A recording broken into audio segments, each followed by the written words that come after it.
The 4 Sheilas that we chose are Marianne Bugg, Merle Thornton, Nancy Wake, and Fanny Durack. Nancy Wake is a World War II spy who ended up being on the Gestapo's most wanted list. She was the most wanted woman of World War II, and she did some amazing things. Like karate chopping Nazis to death. What?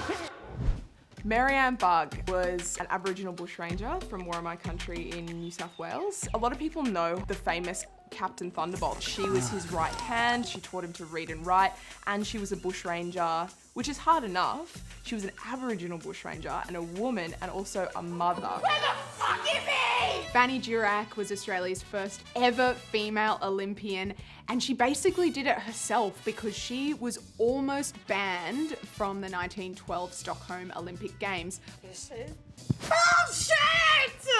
She went anyway and took away gold. Merle Thornton is a feminist academic and activist. I think she's most well known for chaining herself to the Regatta Hotel in Brisbane in 1965 because at the time in Australia women weren't allowed to drink in the same bars as men, but she was very smart because she used this instance to help publicise all of the other awful gender laws that were happening at the time. What's great about working with your very own sister is that you have this weird shorthand that you can understand, and the people that we work with have slowly learnt that shorthand as well. Like what a look means, what that means. You don't want that. Yeah, that's not a good one. Yeah.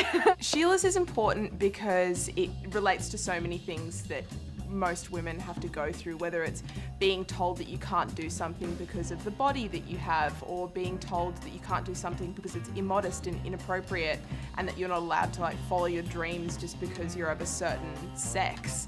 Well, if Nancy Wake can do all these amazing things, then I can like stand up to this person who's telling me that I shouldn't be asking for what I want.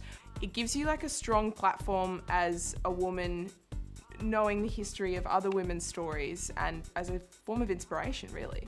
My secret hope for Sheilas is that there is a pub somewhere in Australia where a bunch of tradies after work are having a beautiful beer and one of them pipes up and says, "Do you know about Nancy Wake?" And they share these amazing women's stories just the way that they have shared maybe men's stories.